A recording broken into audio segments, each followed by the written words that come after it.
राजा दशरथ के समय में अयोध्या में श्रवण कुमार नाम का एक व्यक्ति रहता था। वह अपने माता पिता से बहुत प्रेम करता था। वह अपने माता पिता के प्रति बहुत कर्तव्यनिष्ठ था।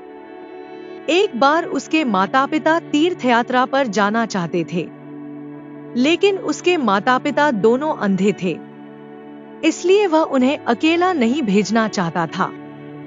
इसलिए उसने माता पिता को अपने साथ ले जाने का फैसला किया। श्रवण कुमार ने अपने नेत्रहीन और बुजुर्ग माता पिता को तीर्थ करवाने के लिए एक कांवड़ तैयार की। कांवड़ के एक पलड़े में मां को बैठाया और दूसरी तरफ पिता को बैठाया और चल पड़े 4 धाम की यात्रा करने।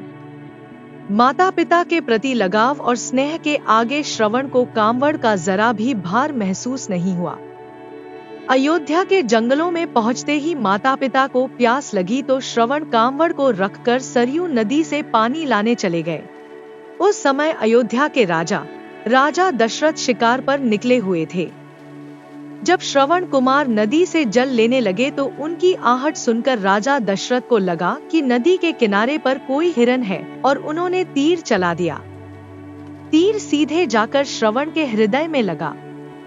जैसे ही श्रवण कुमार को तीर लगा, उनकी चीख निकल गई और मनुष्य की चीख सुनते ही राजा दशरथ को अनहोनी का एहसास हो गया। उन्हें समझ आ गया तीर हिरन को नहीं बल्कि किसी और को लगा है। तलाश करने के बाद उन्हें श्रवण कुमार नदी के किनारे मरणासन अवस्था में मिले। अंतिम सांस लेने से पहले श्रवण कुमार ने राजा दशरथ को अपने माता पिता के बारे में बताया और मृत्यु को प्राप्त हो गए। दशरथ पानी लेकर जैसे ही श्रवण कुमार के माता पिता के पास पहुँचे, वे समझ गए कि ये कदमों की आहट उनके पुत्र की नहीं है। दशरथ ने जैसे ही उन्हें पूरी घटना बताई, श्रवण कुमार के माता पिता फूट फूट कर रोने लगे। उनके विलाप को देखकर राजा दशरथ को मन ही मन ग्लानि हो रही थी। राजा दशरथ अपने इस कृत्य के लिए क्षमा मांगने लगे। श्रवण कुमार के दुखी पिता राजा दशरथ को शाप देते हैं, जिस तरह मैं पुत्र वियोग से मर जाऊंगा, राजन तुम भी वैसे ही पुत्र वियोग में तड़पोगे।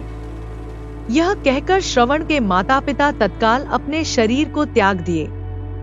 कई वर्षों के बाद जब भगवान राम का राज्याभिषेक होता है तो कैकेयी को यह कतई स्वीकार नहीं था कि उनके पुत्र भरत की बजाय राम अयोध्या के राजा कहलाएं। फिर कैकेयी वचन के रूप से राजा दशरथ से राम के लिए 14 वर्षों का वनवास मांग लेती है। भगवान राम, लक्ष्मण और सीता के वनवास पर जाने के बाद राजा दशरथ भी शाप के कारण पुत्र वियोग में तड़पने लगते हैं और पुत्र वियोग में ही उनकी मृत्यु हो जाती है।